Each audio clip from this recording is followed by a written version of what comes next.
good morning. So I'm Kayla. I'm the founder of Passion Pilgrim, and welcome to episode 2 of Conversations with the Passion Pilgrim, which is really just a chat. We're just listening to life stories from regular people about how they came to be, what struggling taught them, and why living in their truth matters. So today we're going to be interviewing Ari Gold, and we found him kind of when we were just combing through other Passion Pilgrims, seeing what people are up to, and he really had a lot of intention in his page. You could really tell that I'm just gonna put him on here. We could really tell that he's just got this fire behind him, and we just wanted to interview him and introduce him to the community. So here he is. What's up? Let me just turn up my volume. Perfect. Nice to see you in real time. Yeah, right. Oh my God. How So are just ya? to give I'm good. Yeah, just to give a background to everybody that's listening or will be listening later, we've been like going hard on the voice notes behind the Yeah, scenes. So this is the first time we've actually been able to chat face to face. So what's up? How's your day? yeah, pretty good. Yeah. Went out to my favorite spot and had a look instead of a walk today. Yeah, Um, nice. yeah, yeah, And just looking forward to this actually. yeah, sick.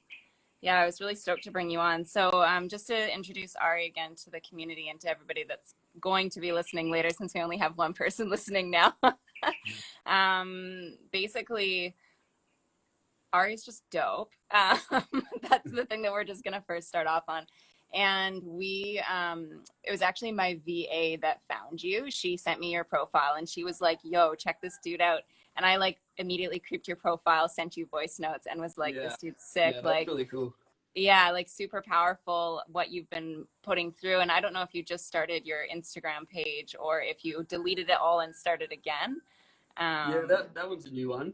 Yeah, yeah, yeah, yeah. um, And it was just so cool to see like all the intention that you brought through, like your marketing colors, your branding for like your page and stuff. It's yeah, just like not, yeah, I don't even know if that was intentional, but it was just like, yeah, okay, this dude's legit. Like you could just really tell, especially from your first video, that you were just like, you're like, okay, so I'm just gonna get on here and fucking I'm just gonna yeah, ramble and like this is sick and this is what's going yeah, on. And it's really that like that real attitude that inspired me because as we talked about on the voice notes, and I think a lot of our listeners have in common is like there's a lot that goes on behind the Instagram machine and behind the scenes that, you know, there's people really struggling out there. And I know myself, I battle with mental health a ton. Like even mm, this week, I'm going right, through a yeah, lot, yeah, and it's easy to get on the camera and smile, and then for everybody watching to pretend that that's the way that it is, and it's like 0.0000001% of the truth.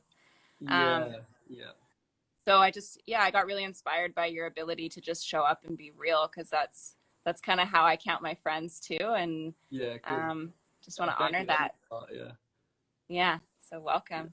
cool. No, Didi, it's not just you. Yeah, no, no, yeah.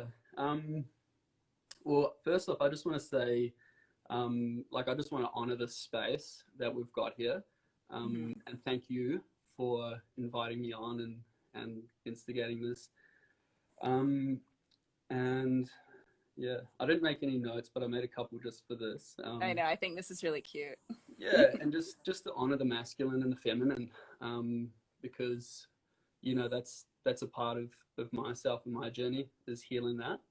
And I know that from my experience, especially with men, like I was hoping that a lot of my homies would jump in on this and watch, because like our men are sick, and I really want to give permission for us to go and just jump into this and feel for once, like I feel like we dodge our feelings. I definitely have my whole life, so Hmm. yeah.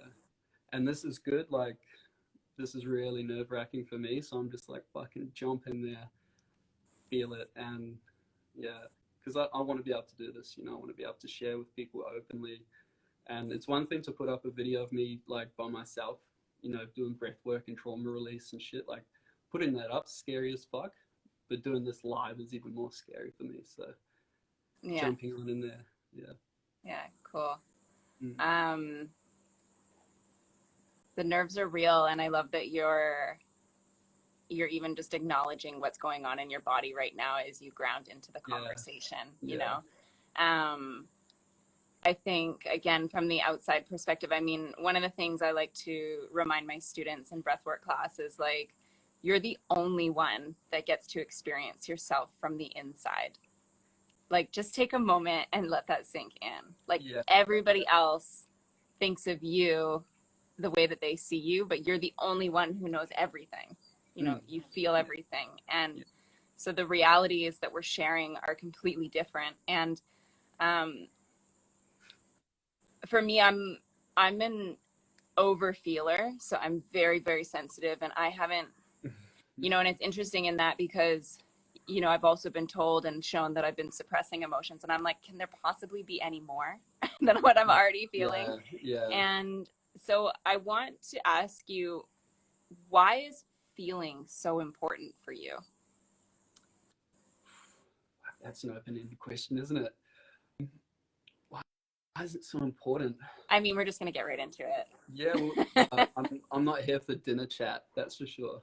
Yeah. um, yeah, I guess like the first thing that comes to mind when you ask that question is why, like it's important for me because I pushed it away so much, and like I'm a highly sensitive person, and whether that's by genetics or whether it's because of my conditioning doesn't really matter. But I'm a highly sensitive person, Hmm. and like you just said, it's like, well, how much more could there be? And it turns out that my natural way of negating situations is like fear, fuck off. I don't do that, you know. Sadness, pretty hard to tap into. Anger's pretty easy, you know. Hmm. So, and typical masculine, male thing is like we'll resort to anger before sadness or fear. Um, and this year, I guess, the story that I held and the way that I was living became too heavy and painful, right? So I was just like, all right, the stuff that I was going in through to get through it kept driving me more towards feeling, feeling, feeling. Okay, so I've got to feel everything. Okay, what does that mean? And sitting with that, sitting with those feelings and realizing how much I was pushing away, that's what made me realize that it's super, super important to feel them when they're there, because otherwise they build up and they accumulate. And, that goes into whole generational trauma that's been passed down, that's been held in your body as well, right? So Hmm. for me, it's important to feel them because if you don't, it's going to fuck you up in the future. Yeah. Like they're going to accumulate, and that goes for the good feelings as well. Like you can't focus on those. We get taught to focus on the good. Meditation is to feel blissful and all that shit. It's like my meditation is to feel as shit as possible, like for as long as I can until it's gone. And then it makes room for the good stuff, and it's a lot lighter. So that's probably the first important part of feeling feelings.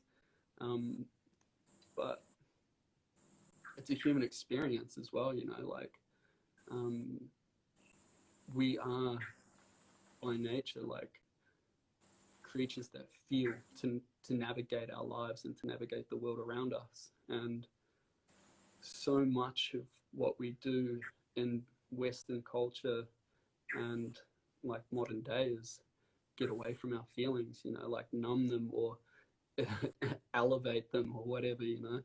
Hmm. Um, so yeah,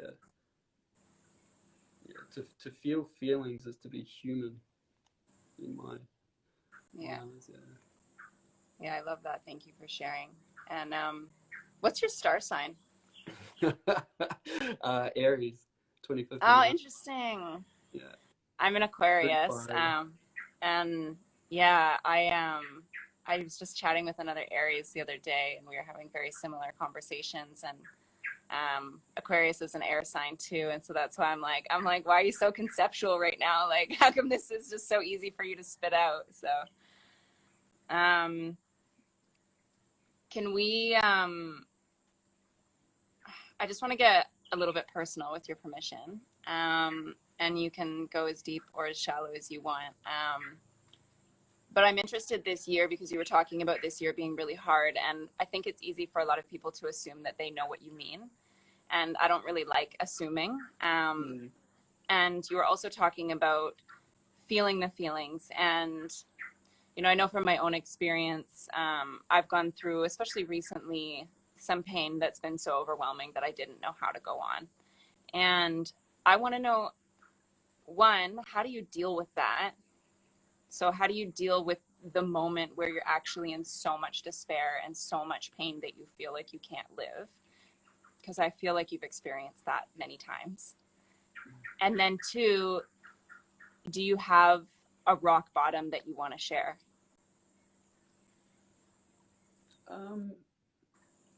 Give me a minute on the rock bottom. Something will come to me, I'm sure. Yeah.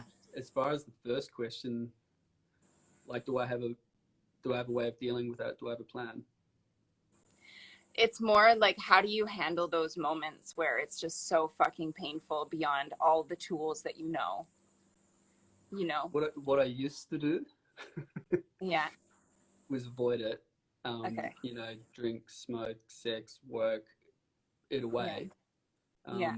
Busy myself, you know, like I'm a really active person, so I'm, you know, surfing and shit like that. Snowboarding, driving cars fast, whatever. That didn't work. So what does it look like now? What do I Yeah. do now? I go into it, and Yeah. if I can't, like, I've had a really, really solid system of blocking shit off my whole life. Like, it was really difficult to cry, really difficult to get into like heavy emotions because my conditioning was don't go there. Um, you know, like, oh, you've had a happy life. Why do you feel that way? Kind of a thing. So I didn't even know how to access it. Um, I started to learn that maybe when I was about 25-ish. You know, I did some yoga, breathing, and rebirth kind of stuff when I was living out in West Australia. And that kind of dropped me into it. And I was like, oh, fuck it. That actually worked a little bit. Um, this year I found EFT tapping and breathwork. And Okay. that's my entry point now. Like that's how I tap into those emotions. Okay. What it looks like when I'm in them.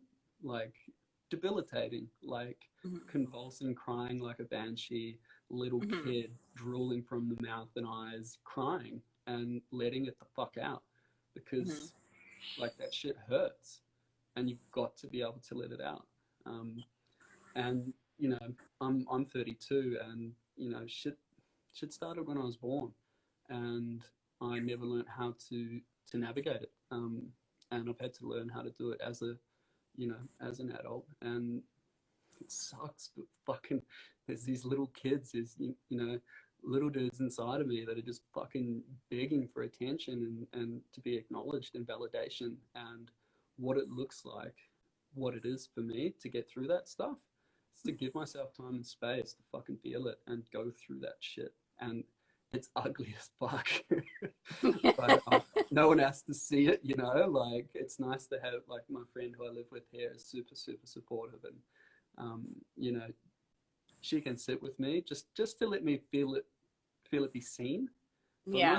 most of it's private, you know. But that's how I deal with it, and it fucking works wonders for me, you know. Yeah. And Yeah. so let's talk about that moment where you unconsciously have been resisting and you've been busying yourself trying to kind of like, you know, you kind of going, you're feeling uneasy and you're like, well, you know, I'm just going to do some of my chores and my errands. I'm going to go outside. And then, you know, you get home and then the moment you stop, you're like, oh, fuck, it's still there. And then you realize that you really got to dive into it. And then things start violently starting to come through. Um, what do you do? Like if somebody's listening to this right now and they're, you know, they decide later that they're having a panic attack and they're like hyperventilating or they, you know, they're really in it. Mm. What do you do? If you could step by step guide somebody through it. Well, fucking, let's just go to the beginning of this when I felt a panic attack coming on. Yeah. I'm here to trigger people, so I'm glad that that works for you. No, Some no, people like hate it. I'm good now, but like I didn't even know what panic attacks were, right? Like I've known what depression is like for a fucking long time, Yeah, longer than longer than I thought. yeah. I've found out recently, but I didn't know what a panic attack was until I moved to Sydney like 5.5 years ago, 5 years ago, and I had my first one, and I've only had one when I've like actually had to leave the situation, which was that one. Hmm. And fucking, I was just like, what the fuck was that? That was fucking scary, like your body just shuts down. Hmm. And yeah, like I was at a brunch with my auntie and her new partner, her daughter's new partner, my cousin's new partner, and I was fine, I was hungover as fuck, and I was fine, and like my auntie and cousin are just legends, and her partner that she was, you know, figuring out at the time, he was so nervous, and I was like, fucking, how's this guy? Like, he's so nervous. Like I feel sorry for him. Yeah. And then something happened at the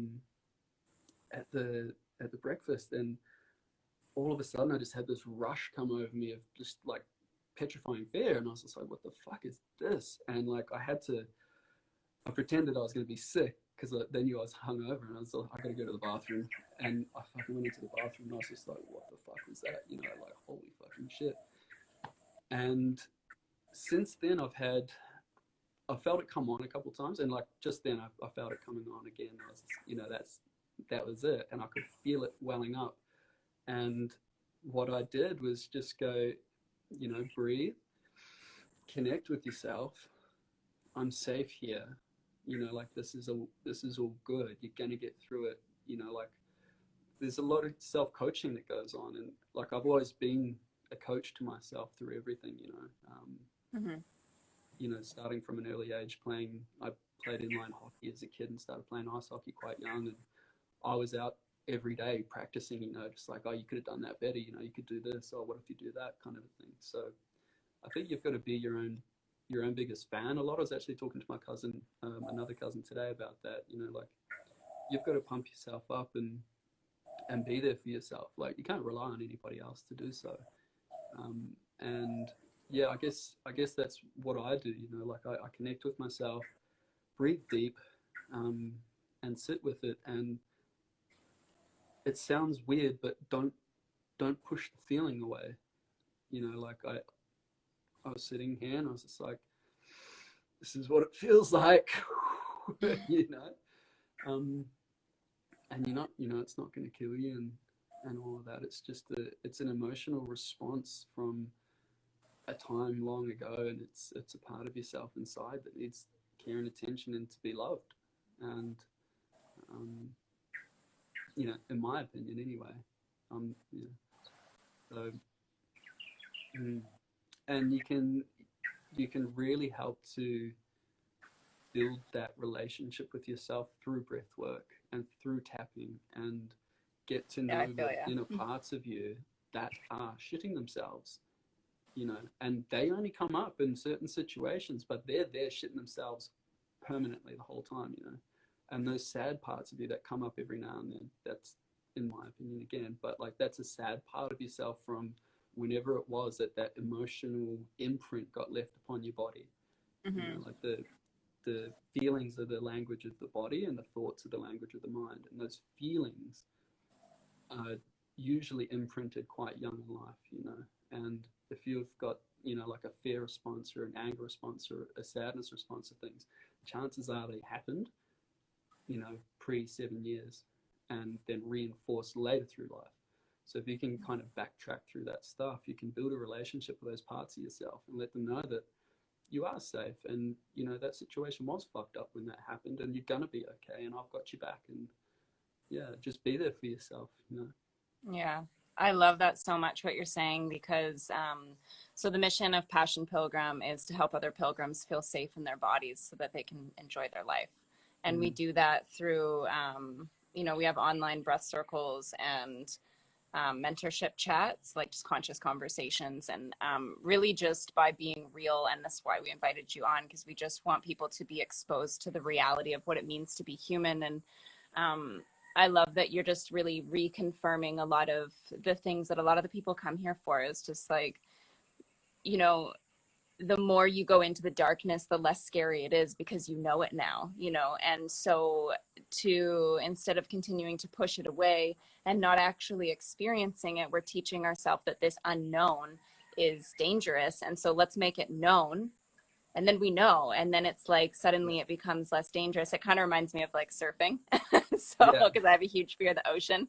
And, you know, if I don't go for a while, so like if you don't feel for a while, when it comes up, you're like, holy fuck, what is this? But if you're It's like, overwhelming. yeah, but if you're diving in just like a little bit every day, you know, then suddenly, you know, the ocean's not so scary, and suddenly a few tears, you're like, okay, I got this, like, Yeah, no yeah, big deal. And it's not some huge like massive explosion. So I love what you were saying with that. And I also I wrote down a couple of like key things you said, but I love what you say about be your own biggest fan, and that this is the care and attention to be loved that we need. There's a real presence of self accountability here. And I know that for myself as well, you know, with all the work that I've done, I still want somebody to save me in my darkness, you know. And so I love that you're really highlighting, you know, going back to that, we're the only ones that experience ourselves from the inside. yeah, yeah, You're the only one that yeah, really yeah. knows what's going on. Do you read have you read The Prisoners Process by Michael Brown? We talked about that when we were talking We about. talked about that because it was one of the requisites for my breathwork training. That's right. So Yeah, yeah, and I've gone through it and a couple times, and yeah, it's such a great book. So yeah, yeah, if anybody out there wants a good breathwork practice and book, yeah, read The Presence yeah, Process. Did you do yeah. the 10-week journey? I'm week 4 tomorrow, Okay, uh, sick. but like I've got such a thirst for this shit. I've already been through the book like 5 times. So, Yeah. um, but the like what you're talking about there, the analogy of going to your friend's house for dinner once a week for a year, like you're comfortable knowing what that house is like. But if you go in there, um, you know, say he looks, you know, can you look after my house while I'm away? You go and look in that house by yourself when they're not there. You start to notice a whole bunch of different things. Um, and also, he says like, you know, you look after their house for them, you know, do a bit of gardening and shit like that, but you can't feel for them. So it's saying what you're saying, like you're the only person in your house. Make sure it's clean and tidy and livable, you know, and you want to feel safe in your house. Oh, I just got goosebumps. That's such an easy way to relate. Yeah, yeah. And yeah, like so many of us walk around feeling unsafe in our own fucking bodies. Like that's fucked up if you ask me. And like, Yeah. I'm speaking from experience, you know, like this, like today I feel more myself than I ever have, you know, and that's awesome. But it's been a fucking journey, and yeah, yeah. So let's run through your daily practice then. What were you going to say? Oh no, I was just about to go on to like why I kind of got into that page. Like it just felt like I needed to do it, you know. But yeah, like my daily practice at the moment is the 15 minutes of connected breathing in the morning, and then I'll do that again later on during the day, which is just if anyone wants to know what it looks like, it's just in and out through the mouth with a mantra, I am here now in this, on each breath. So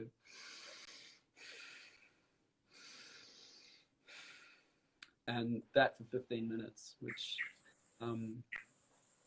that can be just like a mental game of chasing your thoughts around. It can be really connected. It can be trauma releasing. It can be joy releasing. And it's just a matter of consistency and showing up for yourself every day is what that practice is supposed to teach. And bringing connectedness to your understanding that you are eternal and you're the witness of this realm that we're in, you know, this cosmic dance that we're playing in now. And yeah, and then there's the awaken stuff, which I'm super keen on. I really like that. Like, I just stumbled across them yesterday on your page. Yeah. They're just badass as fuck Lucas looking. is fucking that kind of, yeah. And then he puts Travis Barker on there, and I'm like, okay, I'm sold. Yeah. Yeah, like I started with Wim Hof breathing a couple years ago. So that's how I first kind of got into breath work and found that incredible. Like as soon as I Mm. tried it, I was like, whoa, where did that come from? You know, like this is awesome. Um, and like that was mainly just to clear my head, and like for lung capacity for surfing and stuff like that. It's Hmm. incredible. And just it's just so good for your body, you know. And then yeah, found other stuff, and I was like, oh well, I didn't even really know that there's this big thing behind breath work, you know. So I'm pretty I stoked know. to like come into that. Yeah, it's all Um, the rage these days. it is right. It's so It crazy. Like works. it totally works. Like it's crazy because I've been practicing like yoga and like personal development and kind of everything for over a decade. And then I remember going to my first breathwork class a year and a half ago, and it was like a transformational breathwork, so it was really intense. And I just remember like thinking in the class, like after like a really big release, being like just having this like whoosh all over my body. And I've been sober for 5.5 years. So, I'm when I get to feel sensations like that in my body, like for free, I'm like, whoa, what the fuck is Yeah, yeah, this? yeah, And like, and I signed up for a training 2 days later because like I was like, fuck, people need to feel this. And I thought about my brother because he's really struggled with his heroin addiction for a long time. He's now 2 years clean, and I was like, all of his buddies need to know that like this is a thing. And also like from a different perspective, there's just a lot to be said. Like when we get stressed, we hold our breath, and so then your brain's not getting as much oxygen, and you're wondering why you're not thinking straight. Your heart's beating really fast because you're starving your body of yeah, oxygen. You wonder why you have yeah, anxiety. It's yeah, like such a simple, you're like, oh duh, yeah. like I Even have right this then when you said tool. that, I was just like, I'm not even breathing right now. Yeah, right. But it's just something that happens. And so the more that we can develop this consistent practice, like I love what you're doing right now, just this consistent practice of 15 minutes a day, I mean, that's going to reshape the entire way that you even are aware that you're breathing. I mean, I don't even know. Yeah, I'm sure there's people that are listening right now that don't even think about whether or not they're breathing, yeah, yeah, and that's yeah, okay. yeah, But cool. yeah. Well, Um, it's so great too because we all do it all day, every day anyway. You know, yeah. like we were talking yesterday about how there's so many like as a practitioner, you've got to be like, consult your physician, right? Hmm. um, but you can still like, if somebody, didn't really want to go into that like heavy, trauma release stuff like I do, just think about your breathing. Just sit there and just think about it. That's connecting you. And if that helps, when you're feeling anxious and stuff, fucking awesome. That's cool. Cool.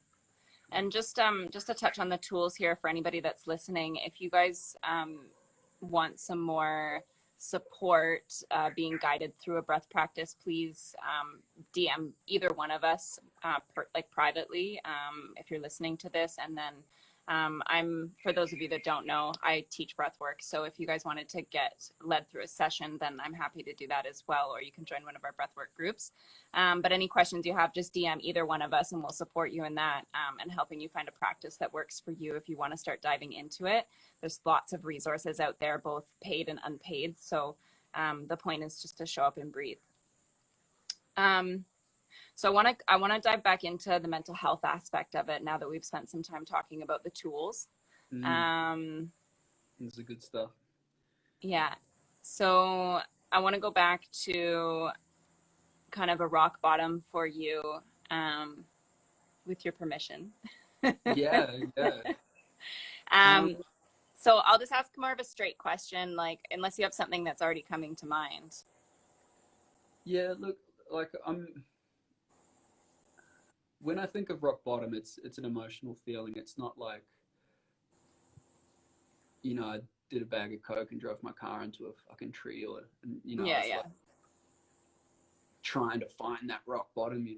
But I guess in the same way I was, the emotion's going to feel the same. The story is not so important about how you got to that feeling, but Yeah. um, yeah, I guess there's been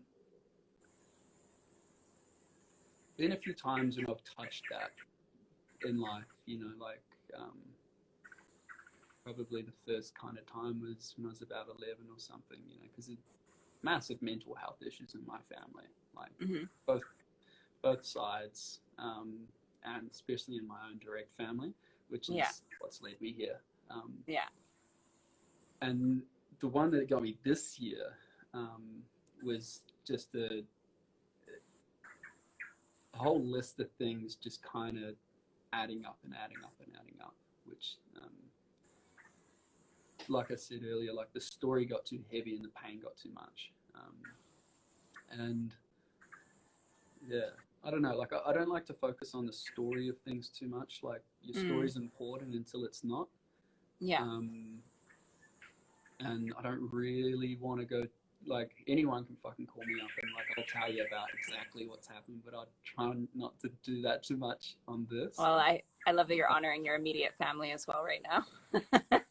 Yeah, Yeah. my immediate family, and you know, yeah, you know, like So shit went down, and yeah, you know, like they've so tell me about that moment. Tell me about the internal dialogue that happened in that moment. If you remember like a specific moment or day or period of time, what was the internal yeah, dialogue that um changed where directions? where Stay Gold Evolve came out Mm-hmm. of, which is the result of a rock bottom, Mm-hmm. um, was I was heading. This is only like a month ago or something. I was heading out of Vancouver. You know, like the family issues um, of 32 years. Like I looked at them for once and said, "Nah, fuck this shit. I'm not fucking doing this anymore. I'm out. Like Mm-hmm. I'm not playing this role anymore," which was traumatic and really fucking hard to step away from. And a relationship with you know, the person I consider my best friend ended. A, like a surrogate mother from Australia, she passed away, Mm-hmm. and I'm I've been sorry. homeless since March. I got uprooted from Sydney in March because of this fucking COVID shit, and I've Mm. just been like I've been doing cool shit. It's been a fucking awesome year, but at the same time, it's been really, really traumatizing. And when I was driving out from Vancouver, that was rock bottom, I guess. Like, not situationally, only emotionally. Um, Yeah. and um, I was just like, you know what? Like, fuck this shit. I need to be my most authentic self, because every time I'm not, shit goes wrong. It doesn't add up and shit doesn't work. So I started talking about it, and I made some videos as I was driving, and I was just like, look, this is what's been going on for me. This is how I feel. Blah blah blah. Um, you know, like I was just dying to be seen and heard.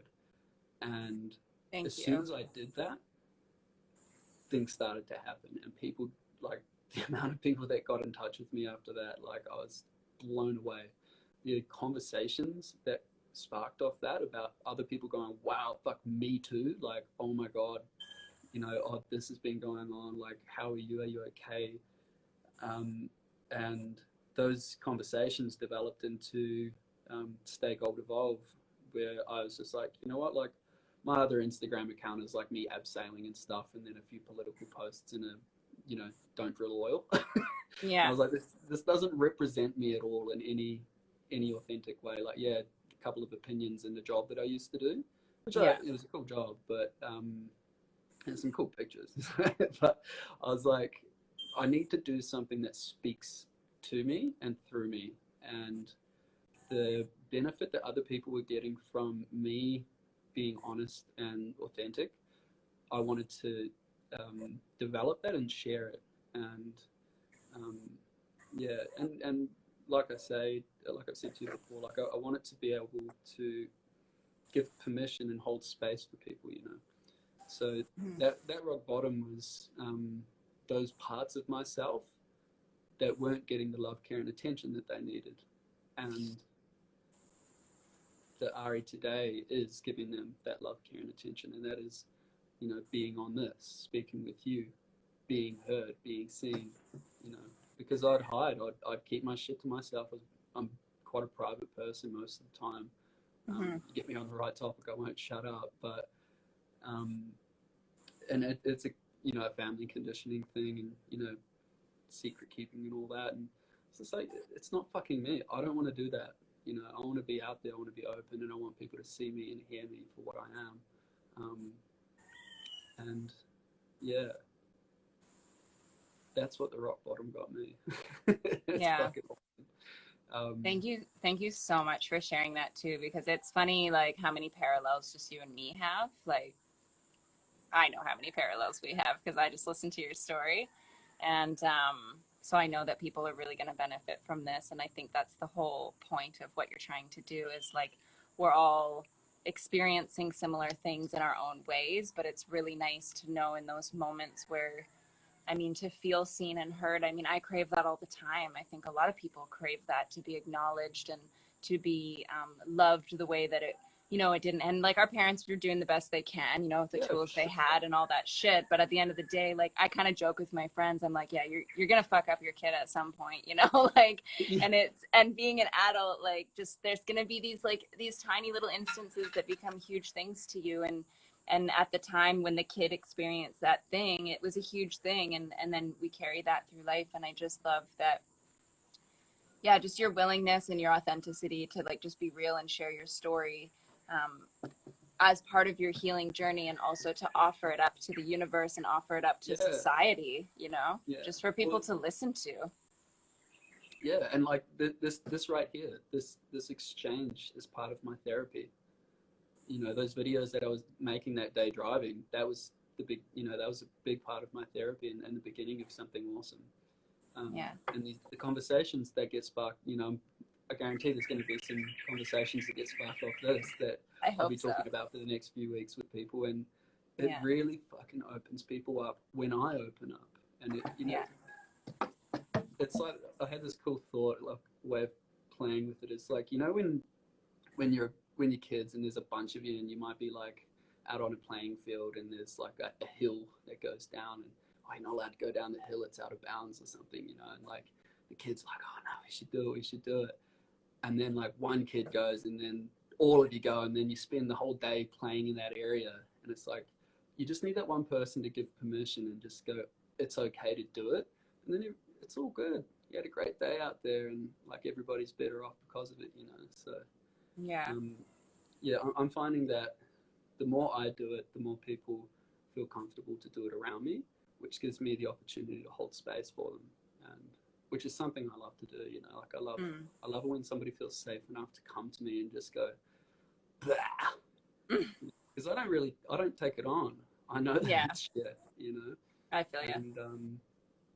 And that's something I've been wanting to do for a long time. Like, I don't want to use the word professionally, but like as something that I do.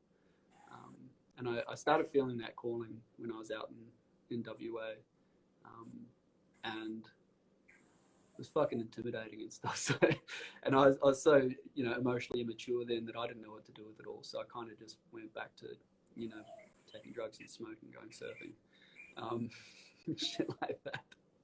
And Which here you didn't, are. You'll always end up yeah, back at the yeah, same yeah. place, right? So I love that you're like, okay, well, I'm just gonna, like, be who I am because I'm gonna end up back here anyway. So until I listen. Yeah, and like I knew deep down that there's more work to do, and I probably needed to feel worse first for it to really crack me open. Yeah. Yeah, Yeah, and I mean, just speaking on my end of things as a professional space holder, yeah, um, yeah, we'll talk a little bit more on the back end about there's a million different ways that could look like, yeah, and I and I don't know think, what that looks like yet. yeah, and being tied to your authenticity is step one. So I love that you just keep listening deeply to yourself, and you you're already doing it, so it's beautiful to sit with people, as along their journey. um, so talking about the out of bounds area, what is a common taboo or a common myth or a common whatever's coming up for you right now, but what's something common about the human experience, or about just what do you want to debunk? Oh yeah, well, I guess that's I guess that's men showing themselves for how they truly feel, right? Like, Okay. um, my family on my father's side is from Finland, so they've got a very kind of, wartime generation, you know, left Finland, after the war kind of a thing to move to New Zealand. And um, they've got, how to say it, like a lot of stuff wasn't talked about, I guess, like feelings and emotions on the men's side of the family. Hmm. Um, and I think it's really common as far as European countries go, and um, just in general, I think, is that Yeah. men, especially from the older, like our grandparents' generation, they didn't talk about feelings and, you know, how upset they are and stuff like that. It's always, the fucking get on with it, somebody else off. They'll sound us off than you. All right. So I swear, because I'm a recovering perfectionist, every time I hop on these lives, there's some sort of technical difficulties, but whatever. And now we're going to get into episode 2.2 because he was just getting into some gold about men's mental health and just talking about his family history and what he's experienced as a man with his own mental health. And I mean, I love that because I'm not a dude and I don't know what it's like. Allows us to develop more compassion for what the other sex is going through. And also for everybody out there, hey buddy. And yeah, just also for everybody out there who's listening, it's just really nice to have this other perspective from a different gender. So yeah, you were saying some real, it's so funny because I was just writing the post for the first episode 2.1, and I was like, yeah, we're just getting into some real gold, and I was like, oh my god, how much have you heard that like your whole life? Because it's Yeah, just like gold, gold, gold, and it was so funny because I was like, no pun intended, because like there really is just a lot of gold nuggets coming through here, and yeah. Where yeah, did you lose me? Because I got the spinny thing on the screen there, and I yeah, was like, oh, I'm just gonna keep going. yeah, no, it's all good. So I lost you when you were getting into talking about back in the day, how our grandfathers didn't, weren't really talking about their mental health so much, and you were talking about the war times in Finland, and Yeah, yeah. does that give you enough of a? Yeah. That's fine. Yeah. Well, like it's just it's a cultural thing that men don't want to be seen to be weak or a Mm-hmm. problem or you know a pussy or whatever. Fucking a girl. you know, Yeah, it's very unmasculine to show your emotions like that. We have anger and we're allowed to. We're allowed to be pissed off. We're men. We should be. yeah. Um, and Which that's is funny because just before you go on, from a woman's perspective, I don't think I ever feel more closer to a man than the moment that he's like really soft and like yeah, showing that right, stuff. yeah. So Which has been interesting, in past relationships because, um, yeah, that's a whole nother fucking story. Um, yeah, but yeah, just like, and that's the thing. You probably feel the furthest away from a man when he's fucking angry, right? Like, yes. um, so yeah, it's just it's so hard to crack that shit. Like I've been working in and out of the mines for 10 years, construction, forestry. I've always had jobs in highly masculine dominated, male dominated industries, Hmm. and they're the most broken people I've ever met in my life. And none of them show emotions, and the term pussy gets thrown around, you know all day every day. Last thing you want to do out there is show any kind of like what could be seen to be weakness. Especially when you're out in central Australia in the desert and there's 2,000 like jacked up dudes pissed off all day, you Yeah. don't want to be talking about your feelings out there, you know, which makes it really difficult because if you're somebody like me who is highly sensitive, you're like, fuck, I just want to connect with someone and talk about some shit, you know, and I was never taught that kind of stuff, you know, like I've always had a really close relationship with my mum, which has been awesome, and I've learned to be able to speak about my emotions and stuff like that around women really comfortably. You know, like I Mm-hmm. find it super easy. But it's always been really difficult around guys, which is something that I'm trying to break for myself and within the culture. And I think that's a really common thread too. Like as a woman, I know that a lot of guys do feel comfortable talking to us about it because they know that we go through our emotions and, you know, sometimes we can't hide it or whatever. And so, again, going back to that whole you're being vulnerable to actually share what you experience is the same as, you know, what maybe many men feel coming to a woman because of, you know, we get our periods every month and we have to deal with that roller coaster. And, you know, guys Yeah, know that yeah, we and experience things and can nurture. yeah, and your So, mum's soft with you, you know, so it's easy to be soft with women, you know, just because of that. But hmm something that's really cool that's happened recently, and like I've always had the odd mate who we can like talk about stuff, and you know they're really valued, you know, in my life. But since all of this that I've kind of started, you know, sharing publicly, a lot of guy mates have actually kind of touched in and gone, "Fuck, thanks, man! Like, it's so good to hear you talking about this shit because blah blah blah blah blah," you know. And yeah, over the last few months, I've really connected with a couple of my buddies because of this kind of stuff, and it just gives them so much strength, you know, to know that they've got someone, you know, who's much the same as them, you know, as far as, you know, gender roles go, they hmm can fucking talk to and go, dude, I feel like shit every fucking day, you know. I fucking struggle to get out of bed in the morning, you know, like I'm constantly fucking battling this shit, you know, and it's just so nice to have some real talk with somebody about this stuff. hmm And you know, it's awesome because we just back each other, you know. And it's the conversation is usually, dude, you're a fucking soldier. If you fucking feel like that and you get up every day feeling like that and still give it a shot, give yourself a pat on the back, bro, because that's Yeah.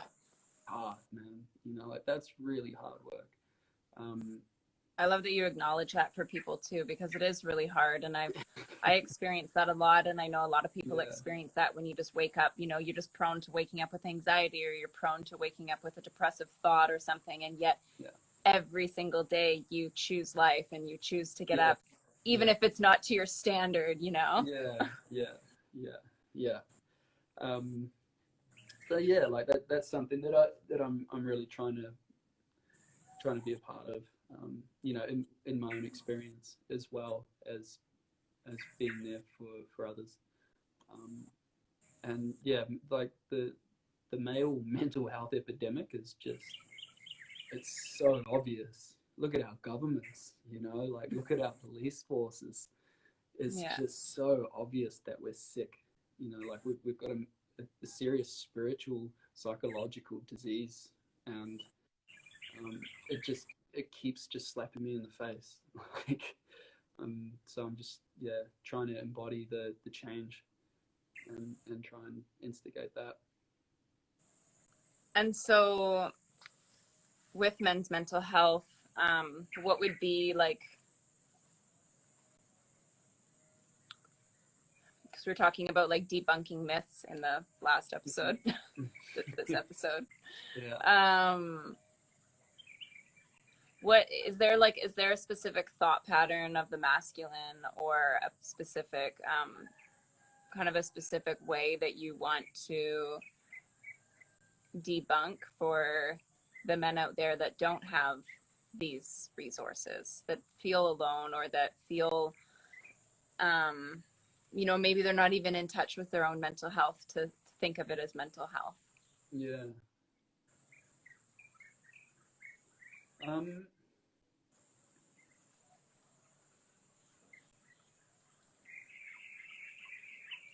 think like as far as debunking goes, I think, you know, the whole, men are weak if they're showing their emotions thing, and that's a male thing. I know women are generally like, oh, thank God, a guy who can, express himself. Mm-hmm. But within our side of it, it's really difficult to feel comfortable to express yourself like that. So I'm trying to debunk the stigma that there's something wrong with you if you are feeling like that you're a pussy if you show it, Mm-hmm. and that all of it is, you know, therapy and stuff like that, and men's groups. Like, I'm a big advocate for self-directed care and self-directed healing, if you want to Mm-hmm. call it that. Um,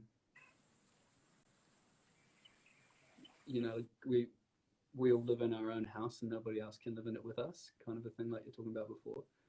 Um, yeah, I yeah. You can rephrase that question or ask another one, but Yeah, if no. I did that, So you talked a lot about like the negative thoughts. So like you're a pussy if you show your emotions, and yeah, like the weakness thing. And so, what new dialogue would you love to implement on the flip side of those things? What would be the positive affirmation that we can remind ourselves, or that the men can remind themselves, or just like if it's been like this for so many years, these kind of negative self affirmations, mm, what's the flip side and what's the truth? good question. Um,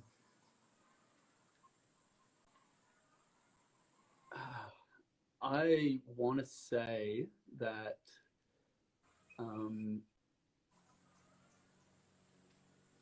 that talking about like crying and having breakdowns is like normal, Okay. um, because breakdowns are normal. Yeah, they are. And if they're crying not, don't is tell me. crying is really normal, and even just me saying that is, I've come a long way to get to the point where I'm like, I want to talk about crying with men. Mm. I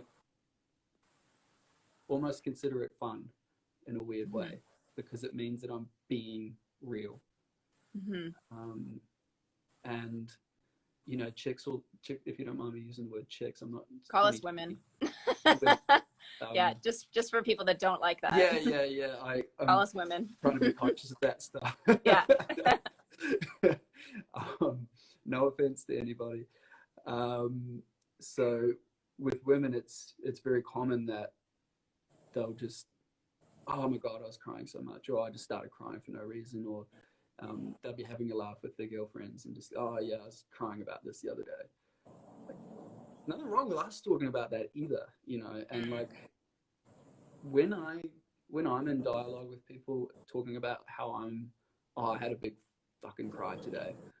I'm like, oh, I felt fucking good. Like it's not like, oh, there's something wrong with me, I'm having a breakdown. It's like I got some deep shit from ages ago that needs to come out, and it felt fucking great to get it out. And Mm-hmm. it's gross. It's embarrassing, but it's good stuff. And yeah, like I'd love it if that was just common within men, because there's nothing fucking wrong with it. And we're all just little kids running around in adult bodies. Kids cry. And so, how have you been experiencing? Because you were talking before that you're having some anger issues or whatever. Um, what's your experience with your anger now that you're more in touch with what's going on? And knowing that it's a roller coaster, it always gets worse before it gets better.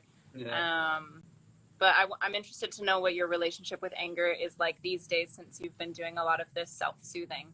Mm. It's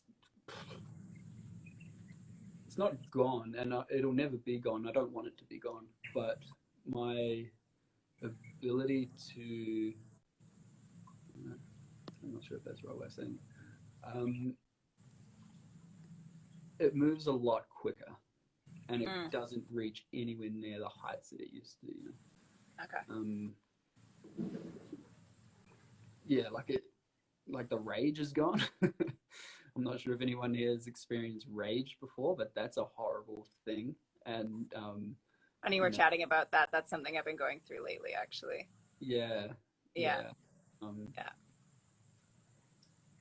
It's really good to get yourself in a safe space to let it out. Mm-hmm. Have you ever gone to a rage room or done anything like that? Yeah, the first time I did it was with this guy Madhu out in WA. He's a special human being, and he just got me to do the whack up this pile of newspapers with a rubber hose, and he's like, I want you to do this. And I'm like, I really don't like violence. I don't want to hit that. Like, I'm not an angry person. And he's like, hit it. I'm like, I don't really want to. Like, he's like, hit it. And after a minute, I've like skinned my knuckles because I just started raging out on this thing. And I was like, holy shit, I've got some anger inside of me, Yeah. And over the years, I've kind of learned ways to deal with that. And my favorite one is just finding driftwood and smashing driftwood over driftwood and personifying whatever it is that I'm about to hit.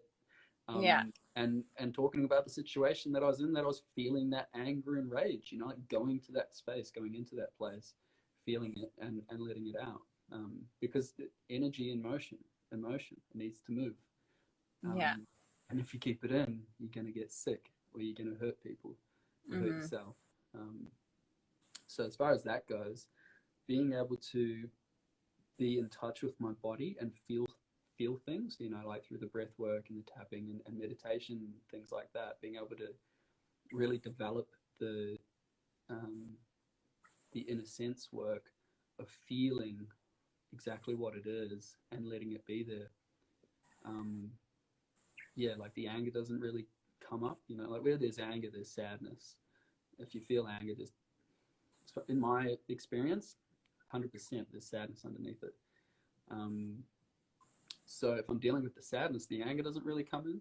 Still get frustrated, like I'm not, everybody gets pissed off and they get cut off, or your insurance company doesn't want to help. You get angry, but because I'm highly attuned with that at the moment, and I'm really sitting with those emotions and letting them move through, the anger doesn't really tap out like it used to. Still let myself feel it. Yeah. And so what do you do if you're feeling the anger come up and you're in a public situation?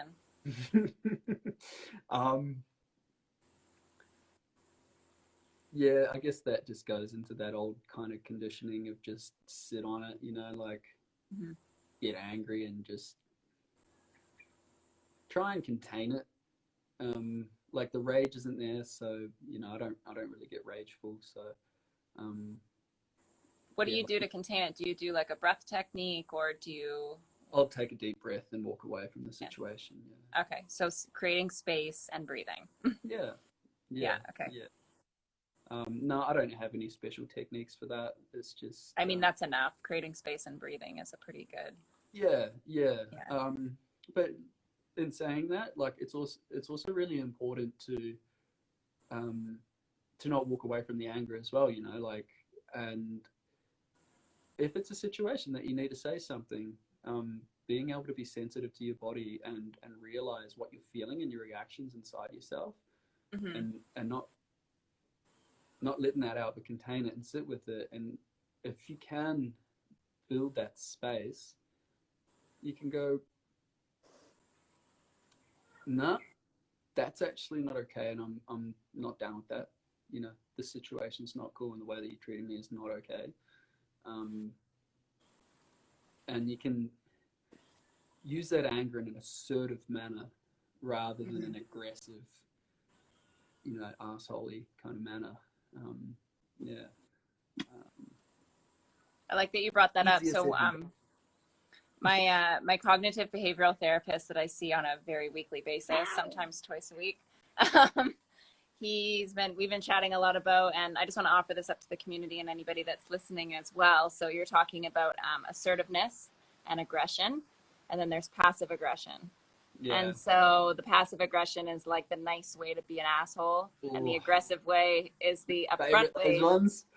And then there's the upfront way to be an asshole.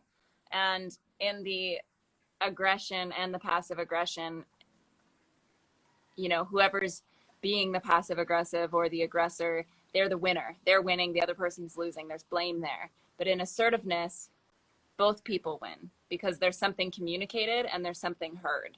Yeah. And in this passive aggression and aggression, it's not always well received. And so there's always a winner and a loser. So just offering that up there, and, you know, even... That's a good one. I like that. Yeah, it's been really helping a lot. But I do like what you say, like when you feel the boiling point, to really just take a few breaths and take a few moments to yourself to then compose yourself, so that instead of acting in aggression, which is your natural go-to, you can actually just be assertive and communicate effectively. Yeah. And like anger's always been a no-go zone for me anyway, because it leads to like if I showed anger as a child, I'd be delivered aggression. So I didn't go into anger, which developed into, you know, rage. That would only come out every now and then, but it would come out. Yeah, all the way. So learning how to be assertive is one of my things that I'm going through at the moment. And sitting with fear is really, like, that's a new thing as well. I think twice in the last few days, I've been able to sit with fear, which I haven't been able to do before. Sadness, easy. Anger, easy. Can sit with that because they come up easy. But fear, I've been so adverse to it. You know, like I do not feel it. I push it away. It's no-go zone. Fear is fucking scary. I've actually been able to sit with that a couple of times in the last few days, which has been really cool. But I wouldn't go into anger, which made me a very likable person because I was so afraid of the situations of me being angry resulting in, and that emotional imprint left me with a no-go zone. And I love that you actually just brought light to the fact that you reshaped who you were and your natural response in order to be liked and not be abandoned, because that is a very real thing that people deal with. So thank you for sharing that. What are the 3 people that have been the most influential to you? Father, mother, and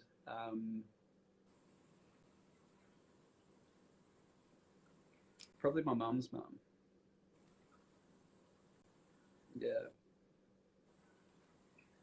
Yeah, definitely. But I guess that goes for everybody. I mean, everybody's different. And how have they helped guide you to where you are today? No matter how they were influencing you. Unintentionally, I think, in a lot of ways. Yeah. Yeah. Do you think you'd be where you are without them? No, shit, no. No way. No, not at all. And I don't regret a thing, and I don't blame them for anything. It is the way it is, and I am the way I am because of the way that things happened. And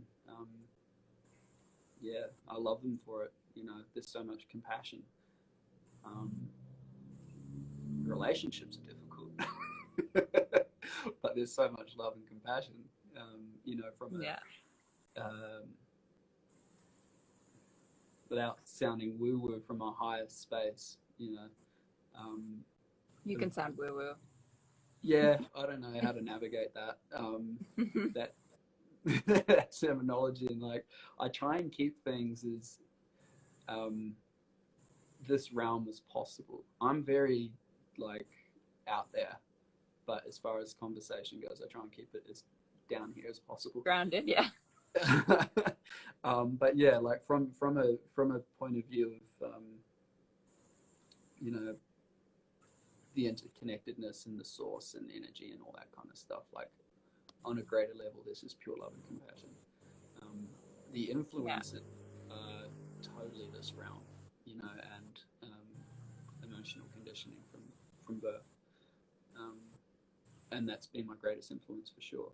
And as far as other people in my life, you know, I've got a friend, Willie, who's out in West Australia, and he's, you know, same age as my parents. He's one of my best friends that I've ever had in my life, and he's like a second father. And my friend Dee, who passed away recently, she's my second mother, you know, and they've been like surrogate parents to me on my, you know, journey. I've been traveling since I was 18, living everywhere that I can. And there's certain people like that have had a really big impact on me.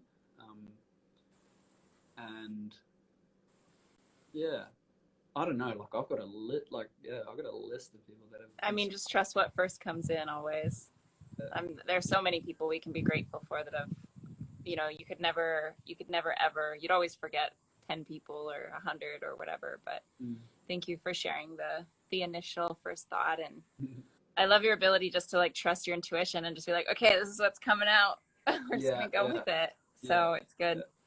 And then are there any resources that you could share with people that are listening, outside of just private messaging the both of us? Huh? So much. Yeah. Yeah. So I guess this is probably a good time actually just to, let's just talk to people a little bit about your page, your mission, what they can find with you. Yeah, so as far as the page goes, I really want that to be like a sharing space where people can, you know, contribute. Like I've got a couple of friends that are going to be putting some poems up in the speech comment part. I'd really love some, you know, authentic, vulnerable videos, especially from my homies out there, if you're listening. Just, you know, I'm trying to build the permission space and just go, look, this is what I'll go this far, you know, like someone wants to go further, awesome. Try not to be competitive either. But I like it to be like, you know, let's go, let's do this, let's see how far we can go and be vulnerable, you know. Okay. Feel safe doing it. So yeah, I'd love it if anybody has something that they think would fit and you know, share. I've got a few people lined up for things, which would be really cool to see where that goes. And just create a bit of, you know, something on your feed when you're scrolling through and you're just like, oh, you know, that was nice to see that, or oh wow, that's confronting. You know, because I think confronting and challenging is important as well, especially in the mental health space, because we need a little nudge sometimes. Yeah. Cool. So yeah, so for anybody that's listening, you can connect with Ari on Stay Gold Evolve. So he's tagged in this, I'll tag him in the comments of this and you can follow along. If you have any questions about anything, reach out to him, reach out to me. If you have anything you want to contribute to his page, please reach out. Is there anything else that you just want to bring in for final words? Not really, just thanks. Yeah. Thank you. This is a super rich conversation. It was awesome. Thank you so much. Yeah. Super good for me and my development as a human being, my evolution, my therapy, and I hope that it's helpful, beneficial, entertaining. And I got a lot out of this as well. Thank you very much. And I want to say thank you for your great interviewing and giving me the space to ramble. That's the best part. And just honor you for that. Thank you. Cool. Well, I'm sure we'll do this again sometime, and then otherwise we'll just continue our friendship on the back end. Yeah, sure. And as far as resources go, because I love this part. It's like Joe Dispenza, Andrew Hooverman, Michael Brown, like Michael Brown's fantastic, and he touches on everything. You know, Eckhart Tolle, all that stuff. You know, most people that are on these kind of pages probably know a bit of that. Yeah. Yeah, The Alchemist is a great book. I think my mum gave me that when I was like 16 or something. Yeah. That was the beginning, you know. Carl Jung, I've read a lot of Jung, big fan Yeah. of him. Robert Wagner for dream analysis, lucid dreaming, connecting with your dreams. Like, I'm a big lucid dreamer. It's one of my favorite things to do. Yeah, Stephen LeBeau's in that space as well. Yeah, hit us up in the DMs. So much good Yeah. stuff I could share. Cool. Thank you so much for your time today, and yeah, have a rad night. Thank you. Thank you. Keep being real. Bye.